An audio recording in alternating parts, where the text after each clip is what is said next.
oras ng kalituhan. Patawarin niyo po kami sa mga kasalanan namin, aming Diyos. Ang mga kulang namin, inihiling namin punuan ninyo. At kayo po, ang tinig niyo maging gabay, liwanag ng aming buhay. We ask you to speak to us powerfully. Use your servant only as your instrument. But may your voice be heard, O God. Lead us, heal us, encourage us, correct us. In the name of your Son, Jesus, we pray with thanksgiving.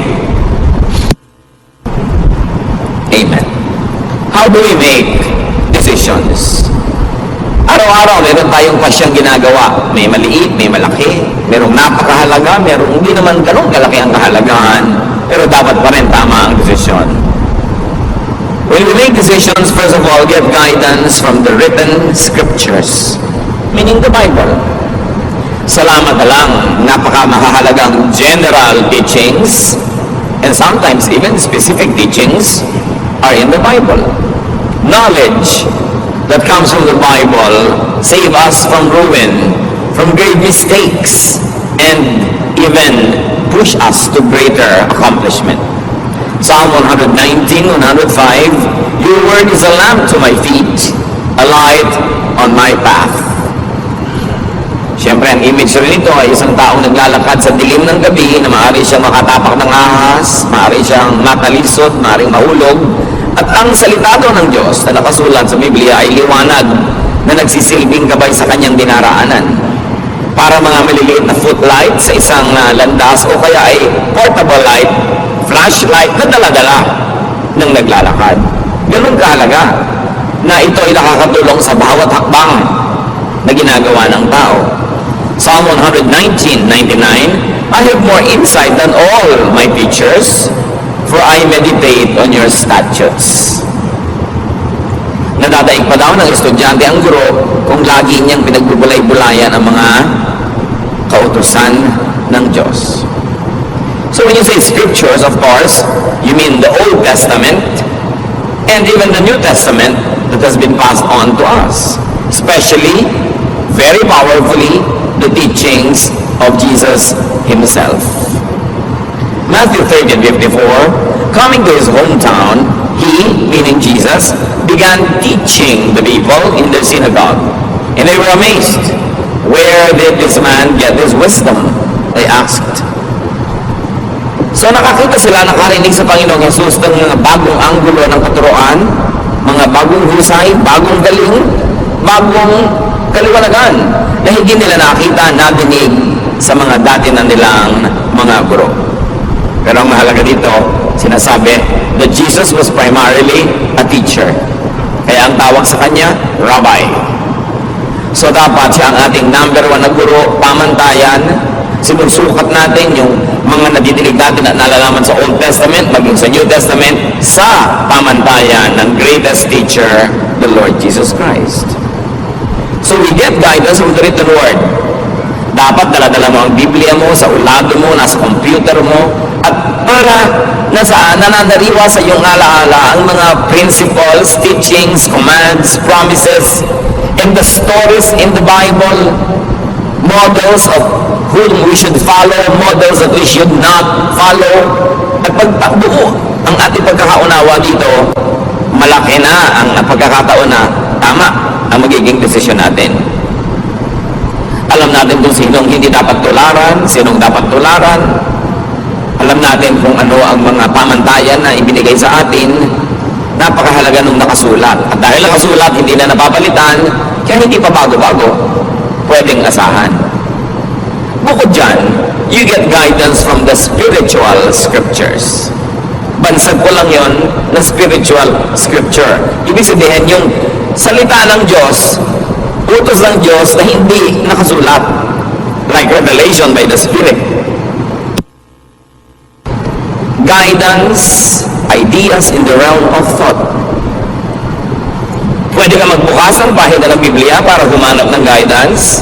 At pwede din ipikit mo ang iyong mata, patahimikin mo ang iyong puso, magbulay-bulay ka, at marinig mo yung munting tinig ng Diyos na kumakausap sa iyong spirito. Acts 8:29, the Spirit told Philip, go to the chariot and stay near it. In other words, hindi naman si Philip ang nag-isip na pupunta siya doon sa taong ito na nakasakay sa isang karwahe para niya turuan ang salita ng Diyos. Ang Espiritu ng Diyos ang nag-udyok sa kanya. Kung paano niya ito nadinig, sound waves ba ito? Thought waves ba? Hindi sinabi sa atin. Pero, nakuha niya yung mensahe at sinunod niya. So, the so-called spiritual scriptures are not written, but they could be given in conscious thought. Paggising ka, mulat, o nag-iisip, they come in inspiration, realization, enlightenment, kaliwanagan. Ibang iniisip-isip mo, binubulay-bulay, tapos biglang nalaman mo, biglang nagagap mo, nakuha mo yung ideya, kaiisip mo. Conscious. Acts 13:4, the two of them, sent on their way by the Holy Spirit, went down to Seleucia and sailed from there to Cyprus. So maaaring gusto mong pumunta doon pero nakasara ang pinto. Gusto mong gawin yun pero hindi pwede. Napag-isip-isip mo, ayaw ipagawa sa akin ng Diyos. So sa pag-iisip, sa pagbubulay-bulay, sa pananalangin, nahahayag sa iyo ang kalooban na hindi naman nakasulat sa Biblia. Kasi alam nga namang lahat ng gagawin mo, hanapan mo ng nakasulat. Ano kayang iluluto kong putahe ngayon? Anong kulay ang isusuot kong damit bukas? Sinong pakakasalan ko? Bibili ba ako ng bahay o hindi? Anong negosyo ang maganda? Wala ka naman makikita ang exact verse na para sa iyo. Pwede may mga verses sa written scripture na general na pwede mong paghanguan ng specific application sa buhay mo. Pero you are already taking the license to apply it to your life. Ngayon, meron namang mga revelation na dumarating sa iyo sa pamamagitan ng paghahayag ng Espiritu. Habang gising ka at pwede rin kung tulog because a spiritual guidance could be given in a dream. Merong napapanaginipan nila ang sagot sa kanilang tanong. Pero siyempre, maingat tayo dahil hindi mo naman alam kung aling panaginip ang dahil lang kulang ka sa paligo. Alin ang dahil mang marami kang inaalala tuloy hanggang sa pagtulog mo, sumisiksik sa utak mo at sa panaginip, at alin ang galing sa dinig ng Diyos. Pero, yes, napakaraming instances na ginamit ng Diyos ang panaginip sa pagbibigay ng guidance sa mga tao. Acts 11:12, the Spirit told me, Peter speaking, to have no hesitation about going with them. At sa panaginip niya nakuha yung sagot. Kasama siyempre sa spiritual scriptures ang discernment, pakiramdam, yung wala kang basihan na conscious, na intellectual reason, pero nararamdaman mo. So may pakiramdam, kaya dapat ang tao marunong makiramdam. How else do you make decisions? Get guidance from what we call the practical scriptures. Meaning, practice, action. What happens? Yung mga nagaganap. Yung aalis ka, lagi nalang umuulan, parang ayaw kang paalisin, makakaramdam ka. Yung meron kang gustong gawin, parang may humahadlang sa'yo, kailangan lamang maisip mo sino bang humahadlang sa akin. Ang Diyos ba o si Satanas? Yung gusto mo magturo ng Bible, laging sumasakit ang ulo mo, pero sa ibang araw, hindi sumasakit ang ulo mo. So, baka si Satanas yan, kasi ayaw ka niya maging teacher. O baka may life habit ka na tuwing oras ng pag-Bible study, doon ka talaga sumasakit ang ulo dahil may iniinom ka palang gamot o meron ka pa ng kulang sa tulog the day before. You've got to look at all those. Yung practical reasons, spiritual reasons, and scriptural reasons, titimplahin mo ngayon para makagawa ka ng desisyon. But when we say practical scriptures, we mean supernatural direction or intervention. Yung malinaw na yung nagaganap sa paligid mo in practice, in action, ayun ang kalooban ng Diyos para sa iyo. 1 Kings 17:2-4. Then the word of the Lord came to Elijah. Leave here, turn eastward, and hide in the Kerith ravine, east of the Jordan. You will drink from the brook, and I have directed the ravens to supply you with food there. So, paano naman nadinig ni Elijah yung boses? Hindi sinabi sa atin kung voice waves or thought waves. Pero ang mahalaga, mayroong supernatural intervention. Tagtuyot, pero doon may bukal na may lumalabas sa tubig. So, malalaman nyo, dito nga ako gustong patirahin ng Diyos ngayon kasi may tubig. Tapos, wala namang pagkain doon, nasa gitna ng kawalan. Pero may mga uwak, mga ibong mandaragit, magnanakaw ng mga pagkain ng may pagkain, hindi dagit-dagit nila. Pero itong mga ito ang nagsusupply kay Elijah ng pagkain. Dumadating sila, may dadalang pagkain. Can you imagine itong ibon, hindi niya kinakain yung pagkain. Nandun na sa kanyang tuka. At iiwan pa niya para sa propeta. So alam mo, this is a supernatural intervention. Dahil hindi naman natural na nangyayari ang ganitong mga bagay. So clear, ito ang gusto ng Diyos. Plus, i-refer mo pa sa written scripture na ang ginagawa naman ni Elijah ay tama, ayon sa nakasulat na kalooban ng Diyos. Therefore, you can assume that what is happening is really God's will. Then where else do we get guidance? We get guidance from the common scriptures. Yung mga karaniwan, hindi himala, hindi revelation, hindi panaginip, hindi nakasulat sa Bible, what we call natural scripture. Like knowledge. May knowledge ka naman eh. Sabi, Pastor, ano po bang gagawin ko? A, B, o C? Isipin mo, mag-isip ka sa palagi mo, anong pinakamabuting gawin? Nung inisip-isip ko po, B. Yun ang gawin mo, kaya ka nga may isip. Lalong-lalo kung hindi mo mahanapan ng scripture na ilalapat, na written scripture. Hindi ka pinapapanaginip, walang spiritual scripture. Wala ring practical scripture kasi hindi naman nanghihimasok ang Diyos sa mga nangyayari sa buhay mo araw-araw para malaman mo talaga kung sa Kanya gusto pumunta. So anong gagamitin mo? Mag-iisip ka. Use knowledge, common sense, and also your conscience. How does it feel sa espiritu mo at sa puso? Dahil lahat ng yan ay galing din sa Diyos. Yung knowledge, common sense, conscience, galing sa Diyos. Pero, pwede rin yan mabaluktot, madaya ng ating kaaway na spiritual. Kaya hindi lang basta konsyensya ang pinapakinggan. Ito ba'y konsyensyang nakababad sa salita ng Diyos? Konsyensyang masunurin sa kalooban ng Diyos? Therefore, ito'y konsyensyang magiging sensitibo sa mali at sa tama. Kasi hindi siya gasgas. Hindi siya puro kalyo na wala nang maramdaman. Kasi may mga konsyensyang wala nang maramdaman. Hindi ibig sabihin walang dapat maramdaman, kundi nawala na ng pakiramdam. Dahil hindi pinapakinggan yung konsyensya. Pero yes, kasama pa rin yan sa pagtimpla natin ng desisyon. How does it feel? What do you think of it? What does the Bible say? Ano ang nakikita mo mga nangyayari sa paligid? Pinagsasama-sama. Pero meron talagang salita ang Diyos na hindi nakasulat sa papel, sa computer, hindi nakauka sa bato, nasa puso ng tao. Kaya kasama ang puso sa pagtitimbang ng mga bagay-bagay. Romans 2:15, this proves that a conscience is like a law written in the human heart, and it will show whether we are forgiven or condemned. So yung budhi, yung bait, yung konsyensya ay tulad din ng batas ng Diyos na sa puso naman isinulat. So kasama din yon. Ano ang sinasabi ng aking puso? Ano ang sinasabi ng nakasulat na verses? Ano ang sinasabi ng mga pangyayari sa paligid? Ano ang sinasabi ng aking mga panaginip? Ano ang sinasabi ng karunungan ng mga tao na kapaligid sa akin, lalo ng mga makadiyos na tagapayo? Pinaglalakip-lakip natin yan bago tayo gumawa ng mahalagang desisyon.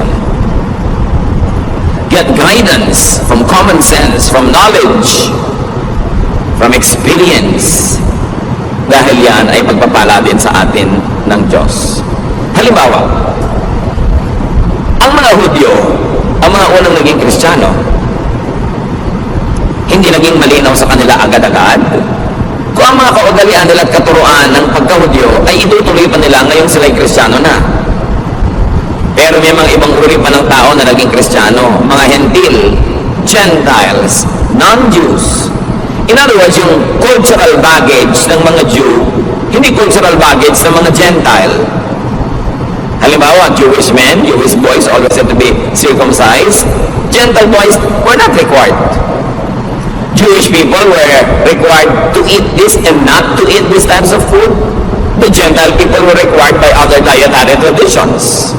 May ibang kaugalian at may ibang mga kinasanayan ng mga Jews at Gentiles. Ito ngayon, paano na naging Christian na ang mga Gentile? Automatically, yung mga Jews na naging Christian, itinutuloy pa nila yung traditions nila kasi Jews sila. Pero yun bang Gentile na naging Christian, pasusunod rin nila sa mga batas na nakasulat sa scriptures ng mga Jew, lalo't Old Testament. Meron ng New, the Lord Jesus Christ. Pinagkalo-kalo na yan ng mga theologians at napagkasundo nila ito. Acts 15:10. Now then, why do you try to test God? By putting on the necks of Gentiles a yoke that neither we nor our ancestors have been able to bear. So sabi nitong matalinong tao, bakit natin gagalitin ng Diyos? Susubukin ang Diyos sa pamamagitan ng paggigiit natin, pagpipilit na yung mga napakahihirap natin mga batas at tradisyon na tayo nga hindi natin masunod at hindi rin nasunod ng mga ninuno natin, ipapamana natin at ililipat at pipilitin pang sundin ng mga Gentiles sa naging Christian. Hindi pa masapat na maging Christian na lang sila, huwag na silang gawing Hudyo. At ang napagkasundoan, yes, huwag na nga maliban na lang sa tatlong mga bagay na ito at binanggit nila yon. Pero ang kahulugan ng napaka-importante, ginawa nilang user-friendly ang Christianity to the Gentiles. Yung mga hirap na pagsunod sa mga batas ng pagiging Hudyo, di na nila iginiit na sundin din ng mga Gentiles. In other words, sa pagtuturo nila sa mga Gentile Christians, may mga nakasulat sa written scriptures sa Old Testament na nasa tradisyon nila na hindi na nila ipinilit pa na sundin din ng mga Gentiles. So what do we see? The new church in Jerusalem doing? They discarded what was outdated, irrelevant, and undoable to the Gentile. So pwede ka na maging Christian na hindi ka nagpapacircumcise. Hinayaan na nila yung mga Gentiles sa kainin yung mga dati nilang kinakain, except sabi nila, huwag kayong kakain ng mga karning, yung dugo ng tumpa. Yung isa nila mga iginiit. Tatlo lang, yung pinilit nila, yung isa huwag na mamuhay sa immoralidad, etc. Pero, kung tutusin, by very strict Jewish standards, binibreak nila ang Old Testament, di ba? Dahil hindi na nila ipinapasunod sa mga Gentile believers, pero pinagana nila ang utak nila, ang practical teaching, common sense, tinignan nila yung convenience ng mga mananampalatayang Gentile at nagpasya silang, oo nga, tayo na lang mga Jewish Christians ang magpatuloy ng Jewish traditions while we are Christians. But the Gentiles need not become Jews just so that they could be saved. So, in the manner of speaking, the apostles were discarding a lot of written scripture in favor of the unwritten one. Common sense, knowledge, conscience, and kindness to the new believer. Hindi sila nagpakamatay, pumatay, at ng gera para igiit yung written scripture na sa culture and lifestyle of the new believers, wala namang ugat, walang pinag-ugatan, hindi kakapit, at wala namang kahulugan. Yun na lang pinakakonte ang itinira nila para yung mga Kristiyanong Gentile, hindi na sila mabigatan tulad ng bigat na dinala ng Israel na sila na rin ang umaaming di naman nila na kayang dalhin. Saan pa tayo kukuha ng mga basihan ng pagde-decide? Among the common scriptures, nature. Kailangan marunong ka rin makinig sa nature dahil Diyos ang lumikha niyan. Luke 12:54, he said to the crowd, when you see a cloud rising in the west, immediately you say, it's going to rain, and it does. Yan ang sabi ng Panginoon. Pag nakakita kayo ng senyales sa himpapawirin na may ganitong uri ng ulap, alam niyo uulan at uulan nga. So ibig sabihin, pinagbabala kayong mamangka, magbiyahe, maglakbay, huwag nyo na ituloy kasi uulan. Or ituloy nyo pero maghanda kayo na mababasa kayo sa daan. So, Pastor, ikakasal po ako, gusto ko maging June bride, gusto ko po garden wedding, iha, tag-ulan. Ano Ano ba ang trahe de boda mo? Kapote. Hindi po, yung may mahaba pa ng buntot. Kakalad ka rin may putik dahil gusto mo guardian. Ipag-pray po natin, di po ba mabait si Lord? Ikaw mag-pray mag-isa mo. Tag-ulan, hindi ko sasabihin sa Diyos, huwag niyo paulanin kasi tag-ulan eh. So kahit anong kasal lang gawin mo, ano yung faith mo, at binaha yung kasal mo, huwag ka magtampo sa Diyos because you must listen to nature. God is the author of nature. Kahit ka pastor, kahit ka banal, sumakay ka sa barkong sira, lumubog, mamamatay ka. Hindi na dadaan sa kabanalan yung lulutang ka sa tubig. Dahil sabi ng gravity at ng law of buoyancy, lulubog ka. When your weight is greater than the weight of the water that your body displaces. So, lulubog ka. You've got to respect nature. Huwag mong daanin sa dasal. Huwag kang humingi ng himala. Sumunod ka na lang sa nature. Magpakasal ka ng Pebrero, hindi ka nang umulan. At kung talagang sure ka, ayaw mong mabasa yung mga entourage mo, edi indoors, ba't makailangan garden pa? Proverbs 6:6, go to the ant, you sluggard, consider its ways, and be wise. O siya, sabi din sa Proverbs, tingnan mo yung mga langgam. Matuto ka sa kanila. Ang liit ng utak niyan kasi ang liit niya. Yung utak mo ang laki. Pero dapat matuto ka. Yung mga langgam, pag tag-araw, doon sila nagtatrabaho, doon sila nangungulekta ng pagkain nila, ini-impact nila, para pag nagtag-ulanan, doon lang sila sa mga lungga, tahimik sila. So dapat din, iayos mo ang ginagawa mo ayon sa panahon, sa seasons. Hindi mo makikita sa scripture kung kailan ang magandang date ng pagpapakasal, pero makikita mo sa nature kung ano yung date na bagay sa motif ng kasal mo. Luke 21:29-30. Look at the fig tree and all the trees. When they sprout leaves, you see for yourselves and you know that summer is near. Kahit sa puno, makakabasa ka ng mensahe ng Diyos. Malapit na magtagulan, malapit na magtaginit. Pag wala ng dahon ng puno ng siniguelas, alam mo na kung anong panahon. Pag nagpupulahan ng mga ponsepya, alam mo mangyayari. Nandun yun. Isa pa na pwedeng pagkuhanan ng guidance, common scripture, science. The most useful and practical science, physics. Then you can also learn from chemistry, biology. Medicine comes from that, from a lot of chemistry and biology. May sakit po ang nanay ko, ipag-pray natin. Pinainom mo naman ng gamot. Hindi po, ipag-pray na lang natin. Painom mo muna ng gamot. Ipa-doktor mo. May pinaghihimalaan. Paano hindi paghimalaan ng nanay mo? Di gamitin mo yung natural, available, scientific way para siya gumaling dahil Diyos din naman ang nagsulat ng mga laws of science. 2 Kings 20:7, merong paring mamamatay na. Then Isaiah said, prepare a poultice of figs. They did so and applied it to the boil, and the king recovered. Mamamatay na yung hari, yung pala ang gamot lang naman yung konting mga dinikdik na mga dahon-dahon na itinapal, gumaling. Propeta to ha, hindi niya pinagdasal. Pinagdikdik niya ng dahon because alam din niya yung science of medicine. So kasama sa pagde-decide yun. Ipapagamot po ba namin ang nanay namin o ipapapray? Hindi ko ipapareho. Pero ipagamot mo kasi yun ang sinasabi ng pinakamababaw, pinakauna na pangangatwiran, yung natural. Why go against natural law when you can follow the natural law? Si Timothy, laging sira ang tiyan. Sinabi ba ni Paul, manalangin ka? No. 1 Timothy 5:23, stop drinking only water and use a little wine because of your stomach and your frequent illnesses. So anong bayo ni Paul? Puro tubig kasi pinag-iinom-inom mo, baka may mga butete pa at mga kitikiti. Tumigil ka muna ng uminom ng tubig. Ang inumin mo muna wine kasi may alcohol yan, content, mayroong medicinal content yan, makakabuti sa'yo. So dapat matulong tayong sumunod sa science. Another common scripture that you can ask you to help make your decision is your heritage. Kaugalian, tradisyon, na maraming mga bagong born again Christians gusto agad itapon lahat ng tradisyon. Parang wala namang natututunan mula doon. Ang tagal-tagal bago nabuo ng ating mga ninuno ang kanilang mga kaugalian, trial and error through hundreds, maybe thousands of years. Surely may pakinabang ka dyan. Job 8:8-10.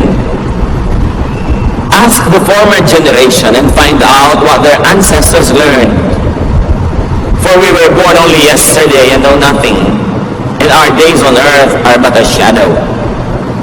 Will they not instruct you and tell you?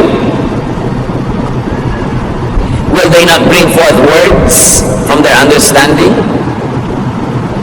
So ano ang payo kay Job? Hindi mo naiintindihan ang nagaganap sa buhay mo? Hindi mo alam ang sagot sa mga tanong mo? Ba't di mo tanongin lang yung mga ninuno? Para malaman mo. Kung ano yung nalaman na nila nun pa at alam na nila, para huwag ka nang mapagod na mag-aral pa ngayon. Papunta ka pa lang, pabalik na sila. At yun ang halaga ng payo ng matatanda. 20 anyos ka, may kausap kang 80 anyos, imagine, 4 times sa buhay mo na yung naibuhay niya, surely may maituturo siya sa'yo. Kailangan pahalagahan mo yun. Sabi niya, pag tinanong niyo ba yung mga ninuno niyo, hindi ba sasagutin kayo? Paano ka naman po tatanungin ay namatay na? Yun nga di, alalahanin mo ang kanilang mga kasabihan, ang kanilang mga kawikaan, na binuo nila dahil observant sila sa laws of God, laws of nature, the laws of conscience, the laws of society. Nakabuo sila ng mga kasabihan. Pag sinabing putik din lang ng putik, tawirin at ng malapit. Ano yon? Huwag ka na magpa-arte-arte, dumiretso ka na ng madali at matapos. Pag sinabing ang naglalakad ng matulin, kung matinik ay malalim, hindi na maintindihan ng mga tao ngayon kasi lagi silang sapatos o tsinelas. Pero nung araw, nakayapa ka mga tao, mas mabilis ka maglakad. Pag nakatapa ka ng tinik, mas malalim ang baon. Kaya sabi, pag naglalakad ng marahan, kung matinik ay mababaw. Ibig sabihin, kung dahan-dahan ka, hindi ka pa dalos-dalos, magkamali ka man, konti lang. Bakit nakakalimutan natin yung mga proverbs, mga kawikaan, mga salawikain? Ang tagal-tagal bago yun nabuo ng mga ninuno natin. Kaya mahalaga, may connection ka sa past. Nakikinig ka sa matatanda. Pagka ayaw ng lola mo sa nangliligaw sa'yo, 99% tama ang lola mo. Sa dami na, nang nakita niya naman nagligawan, nagpapasal, mga naniwala, na denggoy, na 1, 2, 3, alam na niya. Kaya makikinig ka. Hindi ko magwapo yung naliligaw sa'yo, gustong-gusto mo na, pero yung mga matatanda sa pamilya nyo, ay naayaw nila. May dahilan yun. Kung di man alam ng utak nila, meron silang pakiramdam. Ayaw mo bang pakinabangan yung alam nila? Hindi mo sila papakinggan, gusto mo sarili mo lang ang sundin mo para magkamali ka. Ang dami na kasi nagkamali sa buhay ng mga ninuno natin, sila mismo nagkamali, kaya alam na nila kung ano mga landas ang dapat iiwasan. Kasama rin sa common scriptures na matatawag, history. Ang kasaysayan natin. Kaya hindi marunong mag-aaral ng history, hindi marunong magtala, hindi marunong matuto sa mga nakasulat na may tendency na ulitin nila ang pagkakamali ng mga nagkamali na. Esther 6, 1-2. That night, the king could not sleep. So he ordered the book of the Chronicles, the record of his reign, to be brought in and read to him. Hindi makatulog ang hari. Sabi niya, ipadala nga dito ang volume ganito, chapter gano'n ng history natin. At nag-review siya. Pinakilabangan niya ang hindi niya pagkatulog. At meron siya mga na-discover doon na mga dapat ituwid, mga dapat gawin na hindi pa nagagawa, na ituwid niya. Kasi, nire-review niya ang history. Where else do you get guidance? Aside from the written Word of God, the Word of God written in our hearts, the Word of God that is in our conscience, the Word of God that is in the counsel of wise people, get guidance from your people's scriptures. Na binabanggit natin kanina, ang Proverbs, mga kasabihan. Sa Bible, nandiyan ang Proverbs sa mga Jews, Proverbs sa mga ninuno nila. Meron din tayong Proverbs. At hindi masama, hindi labag sa kalooban ng Diyos na pakinggan din natin ang ating mga Proverbs. Masyado kasing glorified kasi nakasulat, canonized, authorized, yung Proverbs ng mga Jews nandun sa Scripture. Pero meron din tayo. Pakinabangan mo rin yun. yung mga tradisyon, values of your people, the collective consciousness of a nation should be available to you when you need counsel. Anong ginawa ni Solomon? Dahil matalino siya, Ecclesiastes 12, 9 to 10, not only was the teacher wise, but he also imparted knowledge to the people. He pondered and searched out and set in order many proverbs. The teacher searched to find just the right words, and what he wrote was upright and true. So bukod sa matalino si Solomon na lumikha siya ng mga salawikain niya, sinaliksik niya ang mga salawikain ng kanyang bayan. Kinolekta niya ang mga kasabihan ng matatalinong tao, ng mga matatalinong matatanda sa kanyang bansa. At nire-write, inedit, inayos. At yun ngayon ang nababasa natin na Book of Proverbs. Kasi kinolekta niya. Kayo, kinukolekta niyo ba mga sinasabi ng lola niyo? O pinagtatawanan niyo? Kung galing kayo sa mga bayan-bayan, kung saan sa ang sulok ng bansa, kinokolekta nyo ba yung mga kasabihan ng matatanda? Kasi maraming matatanda, sumasa kabilang buhay na pag inilibing sila kasama sa libingan, ang kanilang mga kasabihan, kung hindi nyo na naisulat, wala nang makakaalam. Daang taon, libong taon bago na-develop yung mga ideas na yon. Alam nyo yung latik na inilalagay sa suman at sa bibingka, yung napakasarap ng mga butil-butil na mga inilalagay sa ibabaw ng kakanin. Siguro sa isang takot na latek, kailangan mo mga 10 nyog para mo gatain. At yung gata, lulutuin mo, ang matitira lang, yung latik na yun. Ganun ang mga kasabihan. Sa konting kasabihan, ang daming karunungan, pag-iisip, pagbubulay-bulay, trial and error ang nasangkot bago nabuo ang mga kasabihan. Tapos mawawala lang dahil namatay yung matatanda. Dapat ingatan. Dapat buuin. Your people's scriptures include living treasures, our elders. Makinig ka sa magulang, sa lola, sa mga tiya. Kahit ayaw mo nang sinasabi nila, pakinggan mo, pag-isipan mo, dahil lalo't na mag-anak ka nila, mahal ka nila sa buhay, magpapayo pa sa'yo, yan ang ikasasama mo. Ano nga naman sabi ng matatanda sa meeting? Halika, payuhan natin yung pamangkin natin ng ikasasama ng buhay niya para magkawasak-wasak siya. Meron kayang ganun? Dapat mo pakinggan. Proverbs 1, 8 to 9. Listen, my son, to your father's instruction, and do not forsake your mother's teaching. They are a garland to grace your head and a chain to adorn your neck. So ang image dito, mga athletes na nananalo sa mga timpalak, mga manunulak, mga namamalagtas, mga tumatakbo, mga kumakarera, na kung nanalo, binibigyan ng bulaklak, inilalagay sa kanilang ulo, mga dahon-dahon, tulad na nasa ulo ng mga makata, o mga bulaklak, o mga medalyang sinasabit sa kanilang leeg. Sabi dito, yan ang halaga ng payo ng magulang. Makinig ka sa tatay mo, makinig ka sa nanay mo, or their equivalents in your life. Kasi makakatulong yan sa buhay mo. So, ilan na ang pagmumulan ng ating karunungan para matimpla natin kung anong gagawin natin sa buhay?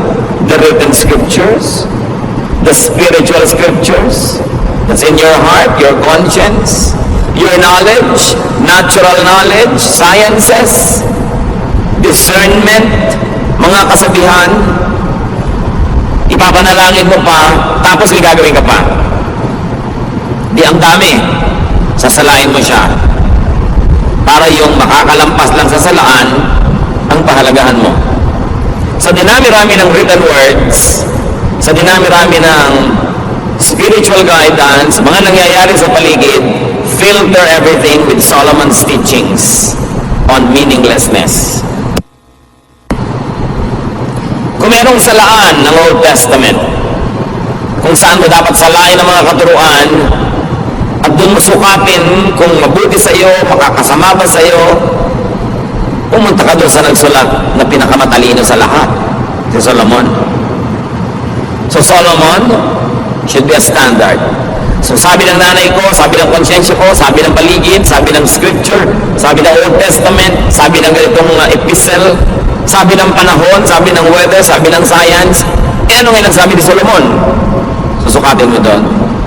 Ecclesiastes 2:16, for the wise, like the fool, will not be long remembered.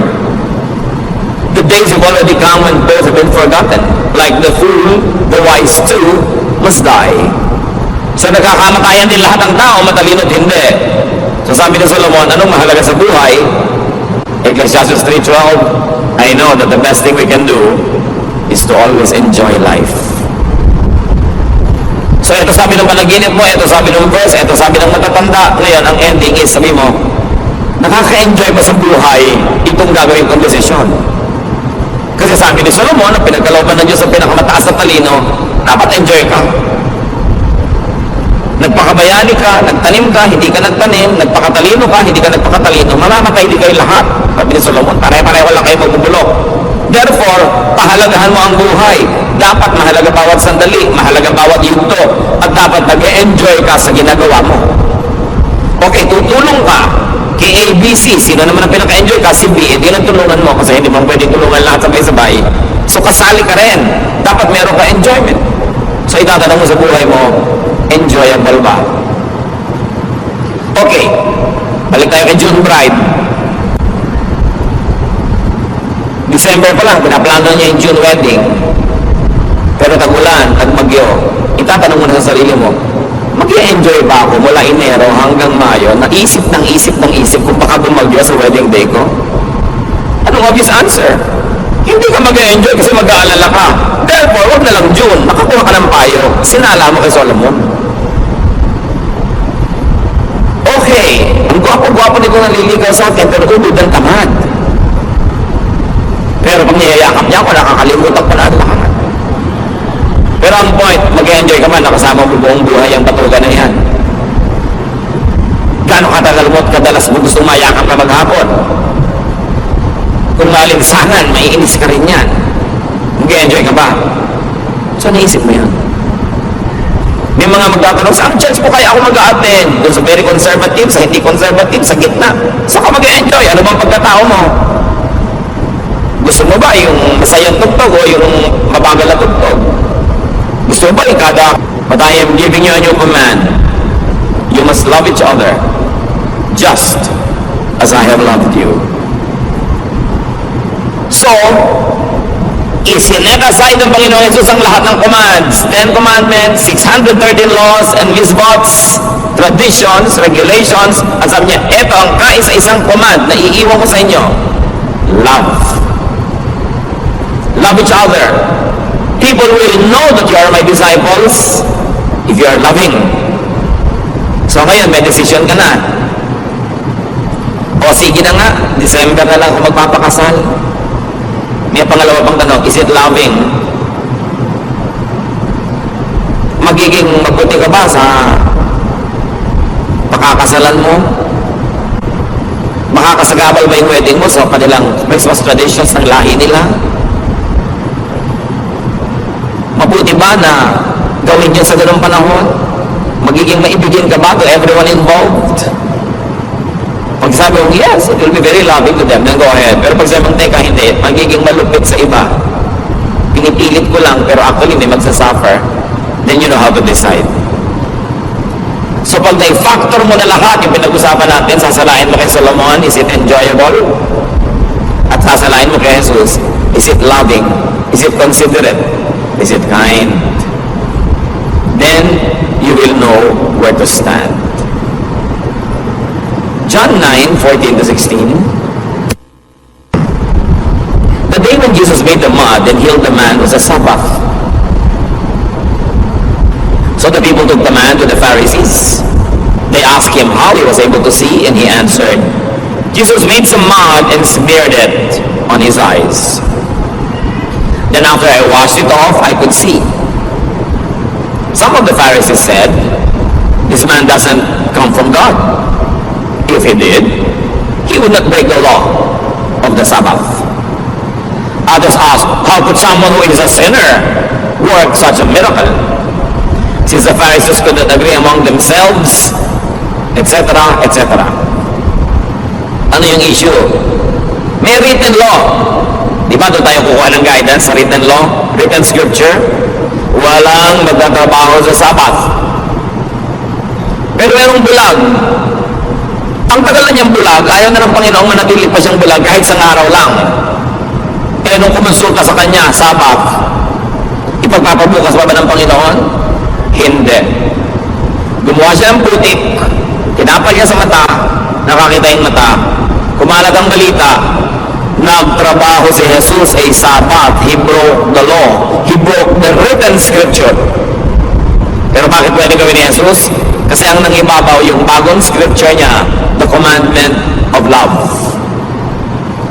Alam niyo ba na maraming reliyosong tao malupit sa kapwa-tao, lalo sa kapwa-believer, kasi ang pinanghahawakan lang niya, written word. Sabi ng verse na ganito, batuhin ka namin. So babatuhin ka rin yung babaeng caught in adultery. Pero ipinabato ba ni Jesus? No. Essentially, nag-break din yung law na nagsasabing batuhin ang babaeng nagko-commit ng adultery. So again, the law of Jesus prevailed over the written law. Kaya pwede ba namin patugtugin itong lalaking ito na may hikaw?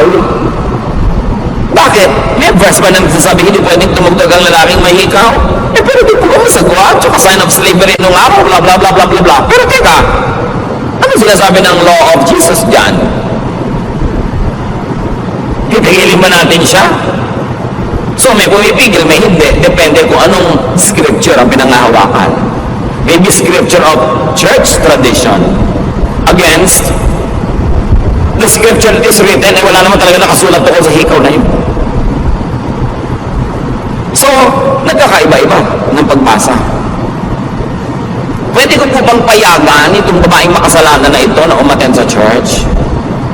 Eh teka, hindi ba sabi ni Jesus, I came to seek and save the lost? Eh lost nga yan, ba't ko pagpapawalan? Eh di ba nakasagwa naman para tayong konsentidor, pinapa-attend natin, blah blah blah blah blah blah. Pwede bang sumali sa Lord's Supper ang isang makasalanan? Eh pagka hindi mo pinasali lahat ng makasalanan, sinong matitirang kakain dyan, mga ipis? So iba-iba mga kapatid ang attitude ng mga leaders, mga pastors sa mga churches. Kasi saan ba nakahawak? Doon lang ba sa written word? Si Jesus nga, diniscard niya yung mga written word ng Old Testament para manaig ang bagong command, the command to love.